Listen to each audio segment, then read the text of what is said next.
আজ আমরা এক্সপ্লেন করতে চলেছি 2018 সালে মুক্তিপ্রাপ্ত Chinese fantasy love story how long I will love you. এটি মূলত একটি টাইম ট্রাভেল লাভ স্টোরি। আইএমডিবিতে যার রেটিং রয়েছে 6.4 আউট অফ 10। মুভিটি রটেন টমেটোতে 78% ফ্রেশ রয়েছে। আচ্ছা ভাবুন তো, আপনাকে যদি বলা হয় আপনার লাইফের প্রত্যেকটি অ্যাচিভমেন্টকে বিসর্জন দিয়ে আপনার ভালোবাসার মানুষটিকে তবেই আপন করে পাবেন, তো তখন আপনি কি করতেন? আপনি কি আপনার লাইফের সবকিছু বিসর্জন দিয়ে আপনার ভালোবাসার মানুষটিকে বেছে নিতেন, নাকি আপনার অ্যাচিভমেন্টগুলো? তো এমনই এক কনসেপ্টের উপর তৈরি হয়েছে আজকের মুভিটি। তো চলুন ঘুরে আসা যাক টাইম ট্রাভেল আর ভালোবাসার গল্প থেকে। গল্পের শুরুতেই আমরা দেখতে পাই শিয়াওকে, আর শিয়াও হচ্ছে আমাদের আজকের গল্পের মেল ফিমেল লিড। তো শিয়াও একটি জুয়েলারি শপে জব করত, আর তার মূল টার্গেট ছিল অনেক টাকা ইনকাম করা আর তাদের হারিয়ে যাওয়া বাড়িটি ব্যাংক থেকে নিয়ে আসা। আসলে শিয়াওরা ছিল এই শহরের অন্যতম ধনী ব্যক্তি, কিন্তু তার বাবা মারা যাওয়ার পর ব্যাংক তাদের সমস্ত সম্পত্তি জব্দ করে নেয়। আর সেই থেকে শিয়াও একটাই লক্ষ্য, সে টাকা ইনকাম করবে এবং তাদের বাড়িটিকে ব্যাংক থেকে ছাড়িয়ে আনবে। যাক, তো অন্যদিকে আমরা দেখতে পাই 1999 সালের একটি ছেলেকে, যার নাম হচ্ছে লুমিং, আর সেই হচ্ছে আমাদের আজকের গল্পের মেন লিড। আসলে লুমিং ছিল একজন প্রপার্টি ডিজাইনার, কিন্তু তার প্রপার্টির উপর কেউই তেমন টাকা ইনভেস্ট করতে চাচ্ছিল না। কিন্তু তার তো ফুললি কনফিডেন্স ছিল, কেউ যদি তার ডিজাইনের উপর টাকা ইনভেস্ট করে আর তার ডিজাইনগুলো যদি ফেমাস হয়ে যায়, সাথে সেও ফেমাস হয়ে যাবে, সাথে তার কোনোই কষ্ট থাকবে না। কিন্তু কেউই তার ডিজাইনের উপর তেমন ইনভেস্ট করতে রাজি হয় না, ফলে সে হতাশ হয়ে বাসায় ফিরে আসে। ওদিকে শিয়াওকে দেখতে পাই, সেও তার জব শেষে বাসায় ফিরে আসতে লাগে। তখন আমরা খেয়াল করে বুঝতে পারি যে তারা দুজন মূলত একই বাসায় ঢুকছে। তখন শিয়াও গোসল করতে গেলে তার বাথটাবে সবজি ভেসে ওঠে, কারণ ওদিকে লুমিং তখন রান্নার জন্য সবজি ধৌত করছিল। আবার লুমিং এর রান্নার সময় শিয়ার কাপড় সেখানে চলে আসে, কেননা শিয়া তখন কাপড় ধুতে দিয়েছিল। এরপর লুমিং শাওয়ার নিতে গেলে শিয়াও এর হেয়ার ড্রায়ারের মধ্যে থেকে পানি ছুটতে লাগে। তবে তারা দুজনই এগুলাকে পাত্তা না দিয়ে সারাদিনের ক্লান্তি শেষে ঘুমোতে চলে যায়।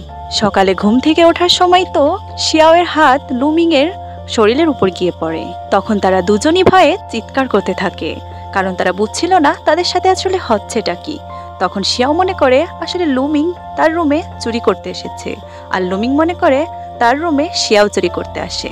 তবে কিছুক্ষণের মধ্যেই তারা বুঝতে পারে তাদের বাসার দুটো আসলে একসাথে জোড়া লেগে গেছে। এরপর তো তারা দুজনই খেয়াল করে শিয়াওয়ের পাশে তখন তো সকালের কেবল রোদ উঠেছে, আর অন্য পাশে লুমিং এর পাশে তখন তো বৃষ্টি পড়ছে।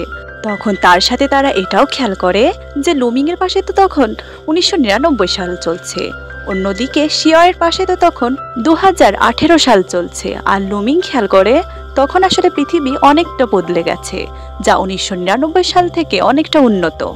এরপরই তো তারা বুঝতে পারে যে তারা দুজন দুইটা ভিন্ন টাইমের লুপে আটকে পড়েছে। কিন্তু যখন তারা দুজনই তাদের দরজা খুলতে যায়, তখন তাদের ঘরের সবকিছু ভেঙে যেতে লাগে, আর এক ভূমিকম্প সৃষ্টি হয়, আর সব জিনিস উধাও হতে লাগে। তখন শিয়াও দেখতে পারে তার বাবার ছবিটি অর্ধেক উধাও হয়ে গেছে। এতে সে প্রচন্ড রেগে যায়, এর কারণ এটাই ছিল তার বাবার শেষ স্মৃতি। তখন লুমিং তাকে বলে যেহেতু তার পাশে এখন 1999 সাল, তাহলে তো তার বাবা সেখানে বেঁচে আছে, তো শিয়াও চাইলে তার সঙ্গে তার বাবাকে দেখতে যেতে পারে। তো শিয়াও তখন তার সঙ্গে তার বাবাকে দেখতে যায়। তখন শিয়াও তার বাবাকে দেখতে পায় যে সে তো ছোট্ট শিয়াওর সাথে খেলা করছে। এ দেখে শিয়াও তো প্রচন্ড ইমোশনাল হয়ে যায় আর তার বাবার কাছে যেতে লাগে। ঠিক তখনই সেই ভূমিকম্পটা আবার শুরু হয়ে যায়, অর্থাৎ তারা ভবিষ্যতে বা পাস্টে গিয়ে কোনো কিছু পরিবর্তন করতে পারবে না। তখন শিয়াও প্রচন্ড দুঃখী হয়ে বাসায় ফিরে আসে। তখন লুমিং তাকে বলে সালে সে যেহেতু 2018 সালে আছে, তাহলে তো সে বলে দিতে পারে যে আমি সেখানে ধনী হয়েছি কিনা। তখন শিয়াও তাকে বলে সে যদি ধনী হয়েই থাকে তাহলে গুগলে সে সার্চ করে দেখতে পারে, সে ধনী হয়ে থাকলে গুগলে তার নাম অবশ্যই আসবে। তখন লুমিং গুগল জিনিসটা আসলে কি সেটা না বুঝেও তার নাম সেখানে সার্চ করে, আর সঙ্গে সঙ্গে সেখানে সেই ভূমিকম্পটা শুরু হয়ে যায়, কারণ আবারও তারা ভবিষ্যৎ আর পাস্টের ইনফরমেশন কালেক্ট করতে চলেছিল। তো এরপর আমরা দেখতে পাই কিছু সায়েন্টিস্ট তাদের ল্যাবে কিছু পরীক্ষা করছে, আর এখান থেকে আমরা জানতে পারি আসলে এটা ছিল লুমিং এর আন্ডারে তৈরি একটি সায়েন্স ল্যাব, অর্থাৎ ভবিষ্যতে লুমিং ধনী হবে। আর এখান থেকে তারা মূলত ফিউচারে যাওয়ার চেষ্টা করছিল, যেখান থেকে তারা ইনফরমেশন কালেক্ট করে আরো বড়লোক হতে চেয়েছিল, কিন্তু ভুল করে পোর্টালটি প্রেজেন্ট এবং পাস্টের সাথে কানেক্ট হয়ে যায়। সঙ্গে তারা এটাও বুঝছিল না আসলে পোর্টালটি খুলেছে কোথায়। অন্যদিকে লুমিং আর শিয়াও রাতে ঘুমানোর সময় গল্প করছিল। তখন লুমিং তাকে তার বাবার কথা জিজ্ঞেস করলে শিয়াও তার জীবনে ঘটা প্রত্যেকটা ঘটনা তাকে খুলে বলে, সাথে লুমিংও তার অবস্থার কথা তাকে খুলে বলে। পরদিন আমরা লুমিংকে দেখতে পাই, সে তার জবে এসেছে। আসলে লুমিং একটি কোম্পানিতে ছোটখাটো জব করত। তখন সে শুনতে পারে যে কোম্পানির ম্যানেজার আর অ্যাসিস্ট্যান্ট একটি প্ল্যান করছে, কোম্পানির মালিককে তারা হত্যা করবে আর বিনিময়ে তারা হয়ে যাবে এই কোম্পানির মালিক। লুমিং এটা শুনে তো ঘাবড়ে যায়, আর সে না চাইতেও সেখানে একটি শব্দ করে ফেলে।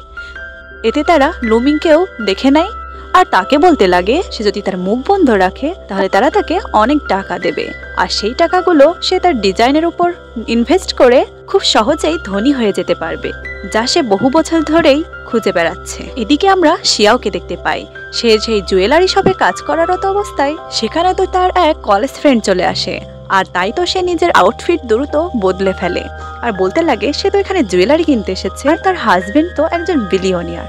তখন তার কলেজ ফ্রেন্ড বলে তাহলে আজ রাতের ডিনারে তারা যেন তাদের বাসায় আসে, তারা তাদের জন্য অপেক্ষা করবে। তখন শিয়াও তার উত্তরে হ্যাঁ বলে দেয়, কিন্তু এর পরেই পড়ে যায় সে মহা বিপদে, কারণ তার তো আর কোনো বিলিয়নিয়ার হাজবেন্ড নেই। এরপরই তো সে চলে যায় একটি শপে আর সেখান থেকে ভাড়া করা কিছু জুয়েলারি আর পোশাক নিয়ে চলে আসে, আর লুমিংকে তার হাজবেন্ড বানিয়ে তারা দুজন সেই পোশাকগুলো পরে তার বান্ধবীর বাসায় চলে যায়। এরপরই তারা ডিনার করতে বসলে তার বান্ধবীর হাজবেন্ড তো লুমিংকে উল্টাপাল্টা অনেক প্রশ্ন করতে লাগে। এতে লুমিং বেচারা তো বেশ ঘাবড়ে যায়, কারণ সে ছিল বেশ সাদামাটা একজন মানুষ। এভাবে প্রচন্ড নার্ভাসনেসে সে ঘামতে শুরু করলে সে তার গা থেকে স্যুট খুলে রাখতে চায়, আর তখনই তারা সেই স্যুটটিতে ট্যাগ লাগানো দেখতে পায়। আসলে রেন্টে নেওয়া এই পোশাকগুলোতে ট্যাগ লাগানো থাকতো। এ দেখে তারা বুঝে যায় যে তারা তো মূলত তাদের সাথে অভিনয় করছে।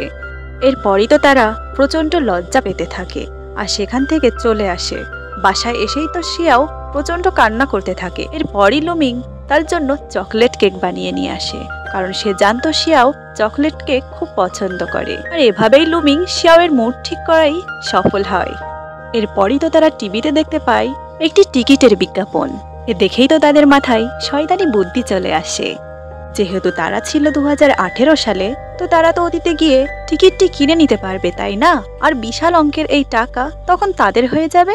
তো যেই বলা সেই কাজ, তারা চলে আসে অতীতে আর তখন টিকিটটি কিনে নেয়। আর যেহেতু তারা নিশ্চিত ছিল যে উইনার টিকিটটা তারাই পাবে, তো তখন তারা তাদের নিজেদের টাকাগুলো ইচ্ছে মতো ভাঙতে থাকে। তারা বিভিন্ন জায়গায় গিয়ে মজা করতে থাকে। এরপরই তো তারা চলে যায় শহরের এক্সপেন্সিভ একটা বারে, আর সেখানে গিয়ে অনেক এক্সপেন্সিভ সব ড্রিঙ্ক করতে থাকে। এখন সেখানে তাদের বিল আসলে তারা দিতে পারে না, কারণ সারাদিন শেষে তাদের কাছে বিল মিটারের মতো টাকা ছিল না। তখনই সেখানে দেখানো হয় সেই টিকিটের উইনারের নাম ঘোষণা করা হচ্ছে, আর উইনার তো ছিল তারা দুজনই। তখন এই বিশাল অঙ্কের টাকা দেখে তারা দুজন তো সেলিব্রেশন করতে লাগে, কিন্তু এ খুশি আর তাদের বেশিক্ষণ থাকে না। তখনই সেই নাম্বারটি সেখান থেকে ভ্যানিশ হতে লাগে, কারণ অতীত বা ফিউচারে গিয়ে তারা তো কোনো ইনফরমেশন বদলাতে পারবে না। তখন কোনো উপায় না পেয়ে শিয়াও তার এক্সপেন্সিভ ব্যাগটি সেই বারে জমা দিয়ে আসে। এরপরই তো শিয়াও প্রচন্ড রেগে যায় আর তার সব রাগ ঝাড়তে থাকে লুমিং এর উপর। তখন লুমিং বলে সে খুব দ্রুতই অনেক টাকা ইনকাম করবে আর শিয়াওকে খুব ভালো রাখবে, আর ফিউচারেও তারা খুব ভালো থাকবে। অর্থাৎ লুমিং তাকে ইনডাইরেক্টলি ভালোবাসে এটা বোঝাতে চেয়েছিল। শিয়াও তাকে ভালোবাসে, তবে সে সেটা প্রকাশ করে না। তখন লুমিং তাকে বোঝাতে চায় যে ভালোবাসায় তো কোনো অর্থের প্রয়োজন হয় না শিয়াও, ভালোবাসার মানুষটি পাশে থাকলেই পৃথিবীর সবকিছুর মাঝেই সুখ খুঁজে পাওয়া যায়। আর কোটি টাকা হলেও আমাদের পাশে যদি আমাদের ভালোবাসার মানুষটি না থাকে, তখন সেই কোটি টাকার সাকসেসও আমাদের কাছে সুখের মনে হয় না। আর এভাবেই তারা কথা বলতে বলতে সামনে আগালে দেখতে পায় যে সেখানে শহরের সবথেকে ধনী ব্যক্তির একটি লাইভ টেলিকাস্ট হচ্ছিল, আর এটা ছিল লুমিং, অর্থাৎ সে ফিউচারে ধনী হয়ে যাবে। এটি বুঝতে পেরেই তো তারা দুজন খুশিতে আত্মহারা হয়ে যায়। এরপরই তো আমরা সেই সায়েন্স ল্যাব দেখতে পাই, যেখানে লুমিং এর পার্সোনাল সায়েন্টিস্ট বলতে থাকে অতীতের লুমিং যদি কোনো ভুল কাজ করে অথবা তার লক্ষ্য থেকে পিছিয়ে যায়, তাহলে ভবিষ্যতের লুমিং আর ধনী থাকবে না। আর এই কথা জানতে পেরে তো লুমিং বেশ চিন্তিত হয়ে যায়। আর তারপর সে চলে যায় শিয়াওয়ের কাছে আর তাকে ডিনারের অফার দিল। সেও রাজি হয়ে যায়, কারণ এ তো আর কেউ নয়, তার ভালোবাসার মানুষ। যদিও শিয়াও তার সঙ্গে বেশ আনকমফোর্টেবল ফিল করছিল। এরপরই তো ভবিষ্যতের লুমিং তাকে বলতে লাগে সে কি চায় না তার ভালোবাসার মানুষ তার লাইফে সাকসেস হোক, তাহলে সে যেন তার থেকে দূরে থাকে আর সে আমার সাথে ডেট করে। কেননা ভবিষ্যতের লুমিং আর পাস্টের লুমিং তো একই মানুষ। তাই সেও যেন তাকে ছেড়ে ভবিষ্যতের লুমিংয়ের কাছে চলে আসে, কেননা তার জন্য সে তার লক্ষ্য থেকে পথভ্রষ্ট হতে পারে আর যার কারণে তার ফিউচার বদলে যেতে পারে। তাই আজই যেন শিয়াও তাকে ছেড়ে আমার কাছে চলে আসে। এদিকে লুমিং তো বেশ খুশি ছিল আর সে শিয়াওয়ের জন্য মজার মজার সব খাবার রান্না করতে থাকে। তখন শিয়াও সেখানে আসলে তাকে বলতে লাগে, জানো লুমিং, আজ ভবিষ্যতের লুমিং এর সাথে আমি দেখা করেছি আর সে বলেছে আমি যদি তোমার সাথে থাকি আর তুমি যদি তোমার সাকসেসের রাস্তা থেকে সরে যাও তাহলে ভবিষ্যৎ তোমার বদলে যাবে, তাই আমাদের এখন আলাদা হতে হবে। একথা শুনেই তো লুমিং বেশ কষ্ট পায় আর সে তখন বলতে লাগে, আমার কোনো সাকসেস প্রয়োজন নেই, আমার কোনো অর্থের প্রয়োজন নেই, আমার তো দরকার শুধু তোমার, তাই আমি তোমার জন্য পৃথিবীর সবকিছু ছাড়তে রাজি শিয়াও, শুধু তুমি আমার সাথে থেকে যাও। তখন শিয়াও তাকে বুঝিয়ে বলতে লাগে যে সে চাই তার ভালোবাসার মানুষ তার জীবনে সফল হোক, আর তাছাড়া সে তো অন্য কাউকে আর বিয়ে করছে না, সে তো ভবিষ্যতেও লুমিংকেই চাইবে, তাই না? তাই লুমিং যেন এই কয়টা বছর তাদের জন্য হলেও কষ্ট করে। আর এরপরই তো লুমিং তার কথাই রাজি হয়ে যায়, কিন্তু ভিতর ভিতরে সে প্রচন্ড কষ্ট পেতে থাকে আর সাথে শিয়াও, যদিও সে সেটা প্রকাশ করেনি তার সামনে। এরপরই তো তারা দুজন প্রচন্ড কান্না করে। আসলে আপনি যদি কখনো কাউকে সত্যিকারের ভালোবাসেন তাহলে তখন বুঝতে পারবেন আসলে সত্যিকারের ভালোবাসলে তখন তারা কেউ কাউকে ছাড়া কখনো থাকতেই পারে না। তো এরপরই তো আমরা দেখতে পাই লুমিংকে যে শিয়াওয়ের ব্যাগটি তাকে ফেরত দিতে আসছে। তখন শিয়াও তার পিছনে সেই ট্যাগটি দেখতে পায় আর তখন সে বুঝে ফেলে এটা অতীতের লুমিং। তখন লুমিং তাকে জড়িয়ে ধরে আর বলতে থাকে তাকে ছাড়া তার কতটা কষ্ট হচ্ছে, শেষবারের জন্য দেখতে এসেছিল আর সে তাকে প্রমিস করছে যে শিয়াওর জীবনটা অনেক সুন্দর করে তুলবে, সে অনেক পরিশ্রম করবে আর শিয়াওর জীবনে কোনো কষ্ট থাকতে দেবে না। এ বলেই তো লুমিং সেখান থেকে অতীতে ফিরে আসে। আর তখন আমরা দেখতে পাই লুমিংকে সেই ম্যানেজার মেসেজ করছে আর তাকে তার সাথে দেখা করতে বলেছে। তখন লুমিংও সেখানে পৌঁছে যায়। আসলে ম্যানেজার কোম্পানির মালিককে অজ্ঞান করে ফেলেছিল, তাই তো সে লুমিংকে কল করেছিল, কারণ সে তো চাচ্ছিল কোম্পানির মালিককে তাদের রাস্তা থেকে সরিয়ে দিতে। তখন লুমিং সেখানে পৌঁছায় যে ম্যানেজার তো কোম্পানির মালিককে ব্রিজের উপর থেকে ফেলে দিতে চাচ্ছিল আর এ কাজে সে লুমিংকে সাহায্য করতে বলে আর বিনিময়ে তাকে সে কিছু টাকা অফার করে। আর ঠিক তখনই লুমিং এর সামনে একটি ফ্ল্যাশব্যাক ভেসে ওঠে, যেখানে সে দেখতে পায় আসলে এই হত্যাকাণ্ডে সাহায্য করায় সে অনেক টাকা পেয়েছিল আর সেগুলোকে কাজে লাগিয়ে সে ভবিষ্যতে ধনী হয়েছিল। এটা জানতে পেরেই তো লুমিং তার নিজের প্রতি ঘৃণা করতে থাকে। সে ভাবতে থাকে এতটা নিচু কাজ সে কি করে করতে পারে সামান্য অর্থের লোভে। আর তখনই সে হত্যাকাণ্ডে বাধা দিতে থাকে আর তখন সে খেয়াল করে এই লোকটি তো আসলে শিয়াওয়ের বাবা। তখন সে বুঝতে পারে বাধা দিলেই তো তার ফিউচার বদলে যাবে, তবুও সে নিজের ভালোবাসার মানুষটির জীবন বদলানোর জন্য সেই হত্যাকাণ্ডটি বাধা দেয়। আর এরই সঙ্গে তো ভবিষ্যতে লুমিংও নিশ্চিহ্ন হয়ে যায়। আর শিয়াওয়ের বাবা যেহেতু এখন বেঁচে আছে তাই ভবিষ্যতে শিয়াওয়ের জীবনযাত্রাও বদলে যাবে। আর তাই তো লুমিং তখন শিয়াওয়ের কাছে যেতে থাকে, কেননা শিয়াও তখন নিশ্চিহ্ন হয়ে যাবে। এরপরই তো তারা একে অন্যের সাথে দেখা করে। তখন লুমিং তাকে সবটা খুলে বলে। তখন শিয়াও বলে সে ভবিষ্যতে তার জন্য অপেক্ষা করবে, সে যেন তার কাছে ফিরে আসে। তখন লুমিং তাকে বলে ভবিষ্যতে তো শিয়া তাকে চিনবে না। তখন শিয়াও তাকে বলে সে যেন তাকে নতুন করে ইমপ্রেস করে, সে যেন তাদের ভালোবাসাটি নতুন করে শুরু করে। লুমিং বলে তখন তো সে বয়স্ক হয়ে যাবে, তখন তো আর শিয়া তাকে পছন্দ করবে না। তখন শিয়াও বলে ভালোবাসা হচ্ছে এমন একটা জিনিস যাকে একবার ভালোবাসা যায় তা কখনোই আর পৃথিবীর কোনো মানুষকে ভালোবাসা যায় না, তাই শিয়াও তাকে সব সময়ের জন্য ভালোবাসবে। এরপরই লুমিং তাকে শেষবারের মতো স্পর্শ করতে গেলে সে হাওয়ায় মিলিয়ে যেতে লাগে। এর কয়েক বছর পরই আমরা দেখতে পাই শিয়াওকে সেই জায়গাটি থেকে যেখান থেকে তারা শেষ পর্যন্ত আলাদা হয়ে গেছিল। পাশে আমরা লুমিংকেও দেখতে পাই, কিন্তু শিয়াও এখন আর তাকে চিনতে পারে না। আর তাই তো লুমিং শিয়াওয়ের কথা মতো তাকে ইমপ্রেস করতে শুরু করে আর শেষ পর্যন্ত সে সফল হয়।